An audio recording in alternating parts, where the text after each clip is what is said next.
Hello and welcome to the first episode of Right and Wrongdoing. I'm your host, Ewan Balshaw, and in this podcast we'll be looking at some of the best crime fiction writers available today. Now, we're very lucky this week to have one of the biggest. We've got Lee Child with us. Lee Child was born James Dover Grant in October 1954 in Coventry, England, who moved on up to Manchester to work for Granada Television as a producer and a writer. Now, James left Granada after, and I love this quote of his, they said something that made it impossible for him to carry on working there. They said, "You're fired." So upon leaving Granada, he wrote his first Jack Reacher novel, Killing Floor, and every year he writes a following novel on the anniversary of the start of the first book. Now he uses the pen name Lee after mispronouncing Reynolds' Le Car as Lee Car. It became a family joke that everything was prefixed with Lee, and his daughter became Lee Child. So that's where his name comes from. Now, Lee Child has produced 28 Jack Reacher books, with a 29th coming out in October this year. They can be read in any order, and it's said that a copy is sold every 20 seconds somewhere in the world. So it's been pretty successful for him. The books have spawned 2 movies with Tom Cruise playing the hero, and it's now a major series which has racked up 1.69 billion minutes of watch time on Amazon. Now the question is, did you ever imagine that Lee Child and Jack Reacher would be so successful? You know, that's such a great question because the word imagine, did I ever imagine? And the honest answer to that is yes, of course I did. And everybody does. You know, it's like the cup final and some kid scores the winning goal. And afterward he's interviewed on the pitch and they say, "Did you ever imagine you would score the winning goal in the FA Cup final?" And the kid says, "Oh, no, it's beyond my wildest dreams." That's nonsense. Of course he's imagined it. He's scored that goal 10,000 times in his backyard. He has dreamed it. That's been the central factor in his life. So yeah, I did imagine it. I thought some authors write books and they become real successful and life is good. So yeah, I imagined it. I conceived of it. The question is, did I expect it? And the answer to that is no, because if you expect success in any branch of show business, that's delusional. You just don't know.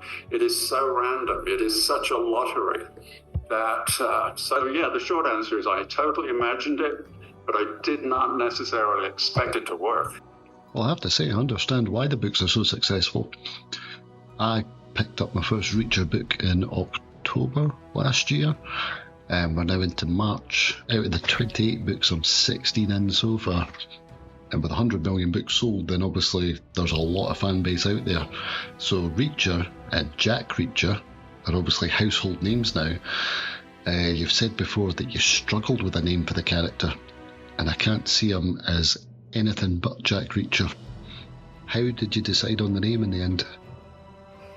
Well, yeah, I mean, I was, over the years, probably the hardest thing and the worst thing that I'm really bad at is coming up with character names. I just don't do it very well.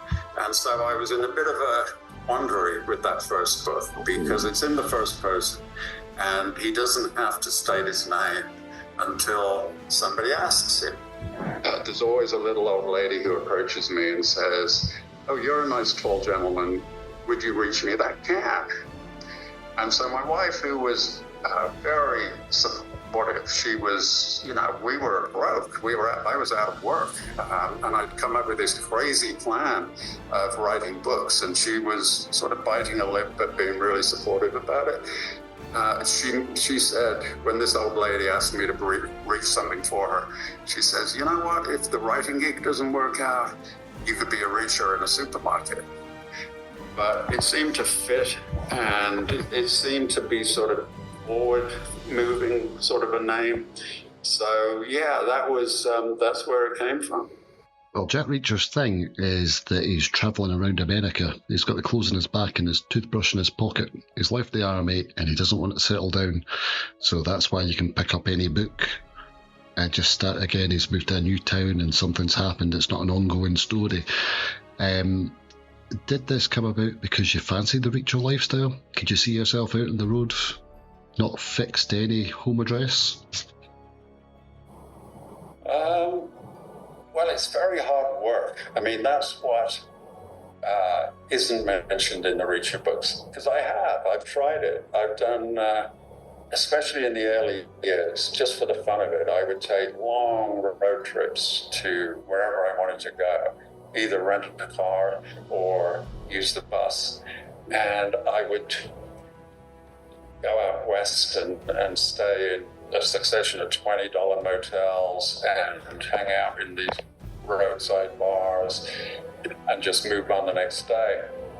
And it is fascinating. It's a great way to live, but it's exhausting.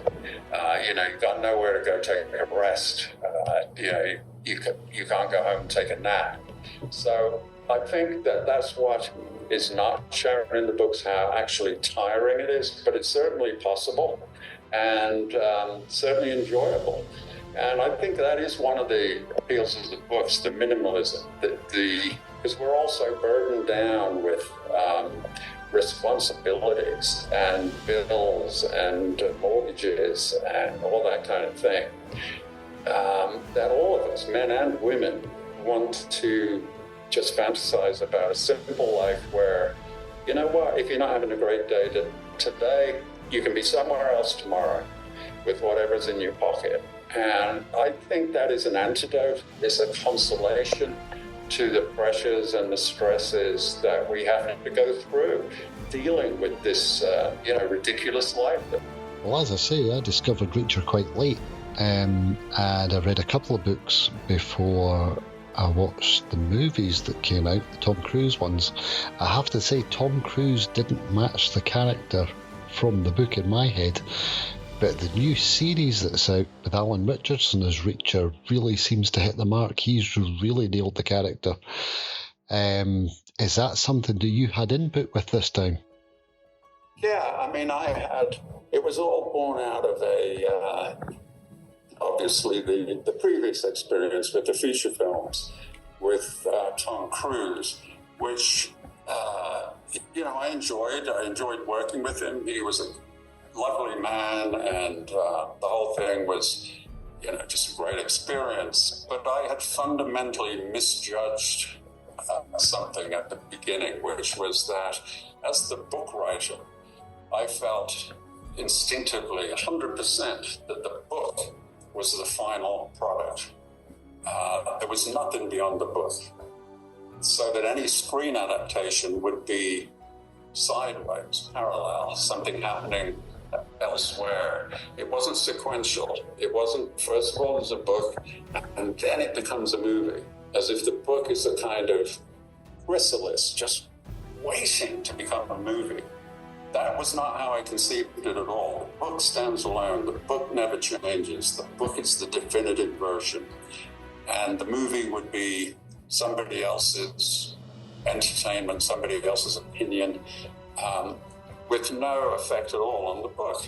But I'd misjudged how the book readers would react. I had expected them to sort of feel the same, but they didn't. They wanted to see a much more faithful version of the books. And the Amazon thing did two things for that. First of all, the running time. We had 8 hours instead of an hour and a half. And that makes a huge difference. You can have all the quiet parts and the slow parts and the fun parts. There's time for all of that. It's much more patient and much more richly textured. So that was the number one advantage. And then the number two advantage was casting. We could have a new Reacher. And I was involved in that. I'm an executive producer on the show. There's this small group of people at the center of it. We talk all the time, we get together, we figure it out. And casting was crucial. I mean, clearly I'd learned my lesson that the casting had to be accurate as far as the book goes. And so it was done during the pandemic, actually. It was at the start of the pandemic that we did the casting, which was weird, because normally what you do, it's a very social thing. You know, you go to Hollywood, you're all in a room together for days and days. And that was not possible. We did it all by Zoom. And initially I was nervous about that, but very quickly I thought, this is actually great, because we as executive producers are seeing exactly what the viewer is going to see. Just an actor on the screen, nothing else, no pre-selling. And I was doing it in a really weird and eccentric way that I didn't care about them acting out a scene. What I wanted was that first second and a half when they step into the shot. That is the moment. That is what I judged on. Because Reacher has to be intimidating and commanding. He's got to own the situation. He's got to own the screen. And I wanted to judge that instantly. Simply a sort of yes, no. Is this the guy? Is that Reacher? And Alan Ritchson definitely was. There was something about it that before he said anything, before he did anything, my mind was made up, because he just had the vibe. And then happily, he was great at the dialogue. He completely understood it. And then when I got to know him, he's a very funny guy, actually. When we first met, the first day we were just larking around and having a great time. But the more I got to know him, there were a couple of things about him that were just perfect. Number one, he's from an Air Force family. And that was crucial, because military officers, especially in the US, have a curious kind of old-fashioned courtesy and politeness about their interactions with people. And he had seen that all his life and understood it at a very elemental level. And the other thing I found out about him, that as a kid, he'd been a really good chess player. He'd won age groups at the state championship and all that kind of thing. And that comes out too. Like a chess player sees 5 moves ahead. You can see Reacher thinking 5 moves ahead, just with him standing there. So, yeah, we were really, really lucky with that. And certainly the reaction has been great to Ritchson, as it had to be. There's a clue in the title of the series, Reacher. That's all there is. It's him. And without taking anything away from the supporting cast, which I think has been magnificent in both seasons, it really is about Alan Ritchson. Is he Reacher? Can he carry an entire season by himself? And yes, he can. And he works like a dog. People that think Hollywood is a spoiled, soft society, but nothing could be further than the truth. They work like crazy, especially with a very physical role like Reacher. I sometimes think it's like, because Alan trains before each season to be fit, bulk himself up and all that kind of thing. So it's like doing the Olympic decathlon while pretending to be somebody else and saying lines. It's amazing. I have to ask then, there's a lot of writers in the past who have had their character go on to be played by an actor successfully, and you realise in the books they've started to write the actor in as the character. Is that something you find yourself doing? Do you now write Reacher as Alan Richardson? I don't. I mean, that's also a great question, because I think that the temptation is huge. You do have this physical representation in the front of your mind, And clearly other authors in the past, speaking as a reader, you can see have fallen into that trap. Ian Fleming even, the Sean Connery, James Bond started before Fleming had finished writing. And in the subsequent novels, you can see all kinds of Scottish things creeping in that were never there before. I would say the same about Colin Dexter and Inspector Morse, that when John Thor started playing Morse on the television, then the later books became a little bit John Thor-like. So it's easy to do, but I'd done 20 plus books by this point, and Reacher was totally set in my head. And so it didn't make much any difference to me, really, especially because actors are, generally speaking, handsome. And I don't see Reacher as handsome. I see him as a very plain-looking person. And so the identity is definitely there in my head. But it is obviously much, much, much closer to Alan Richardson than Tom Cruise was. Your newest books, I think it's the last 4 books you've done, you've been working in collaboration with your brother, who's writing as Andrew Child. I know you've done a few collaborations in the past. You've worked with Karen Slaughter with her character, but now you're working with your brother. It was an odd thing. I mean, again, if you go back to my roots as a reader, I was such a passionate reader, but so totally betrayed if I was into a series that then got worse. And so many of them do, where, the first 6 or 8 are great, and then you get the sense that the author is tired or bored or just running out of gas, phoning it in. Alistair MacLean was like that for me. I just loved Alistair MacLean, the first half dozen, maybe 8 books. But then, became drunk and lazy and went to Switzerland as a tax exile, and the whole thing just fell apart. And as a reader, I just felt awful about that. I felt stabbed in the back. So I made myself a promise when I started writing, which was also really a promise to the reader, that I would never get to that point. I would never let myself run out of gas or phone it in. And I was very hyper-vigilant about it. And it did get to the point where Blue Moon was the last one that I wrote all by myself.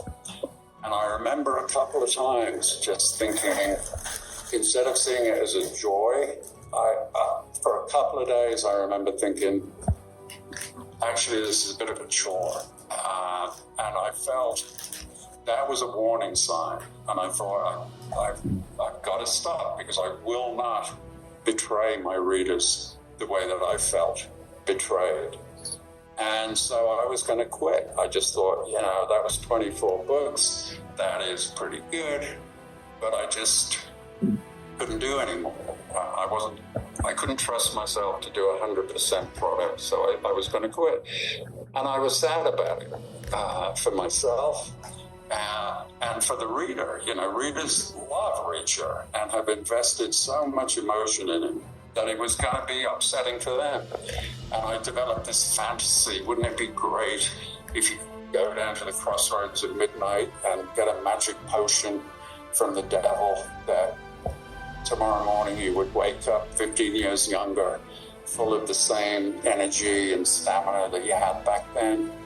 But of course that was a fantasy. There are no magic potions. But then I realized, wait a minute, somebody who is you 15 years ago, which is my younger brother, who was also a thriller writer, and really good at it. And so I thought, I'll ask him, would he continue the series? And I actually expected him to say no, because he's very stubborn and very self-directing. And he was doing some really interesting stuff of his own. So I thought he'd be bound to say no, but I thought it was worth asking. But actually he said yes. And so we developed a plan, a sort of downsloping collaboration through 4 books, and now he's out on his own. And so, yeah, the collaboration was a little sensitive in a lot of ways. You know, it's your brother, and I've got to tell him, no, that's rubbish, and he's got to tell me, no, that's rubbish, which was difficult in a sibling relationship. But we got into it pretty quick, and it turned out to be a really productive way of doing it, because what I had noticed about myself earlier is that I was always worried about the length of the book. You know, I didn't want to make it too short, and so I would leave in a little strand or a paragraph or something that I knew was no good. I just didn't want to take it out because I was worried about the word count. And then, of course, at the end of the book, the word count was fine, so I could go back and take all the rubbish out. But doing it together, it was much quicker. You know, I would say, well, what about this? And he would say, no, that's crap.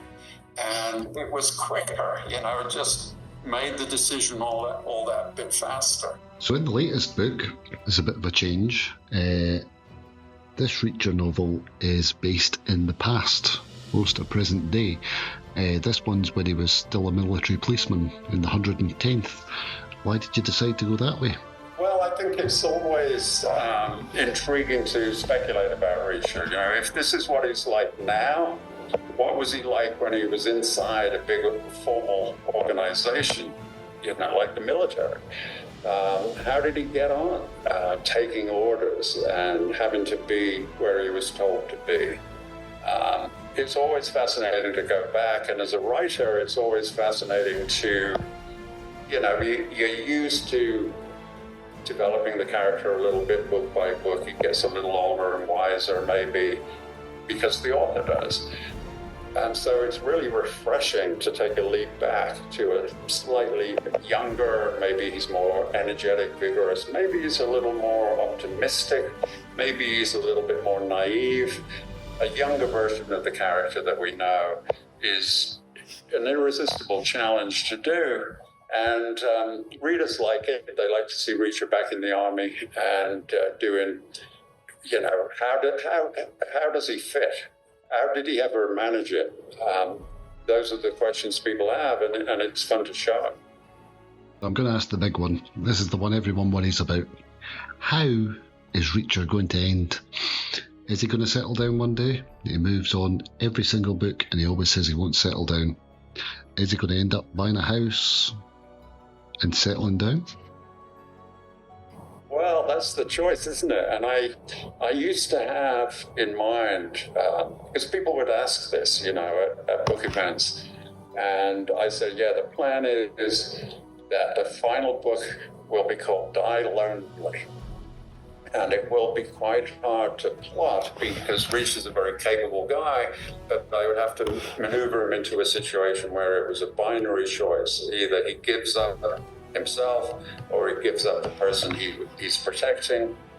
And Reacher being Reacher, of course, he would give up himself. So there'd be some huge scene at the end. And then the final paragraph, he bleeds to death on a filthy bathroom floor in a cheap motel somewhere. That was plan A.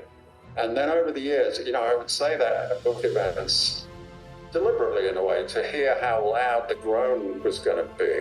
And that would tell me how well the series was doing. If people couldn't bear the idea of Reacher bleeding to death, I knew they were still interested.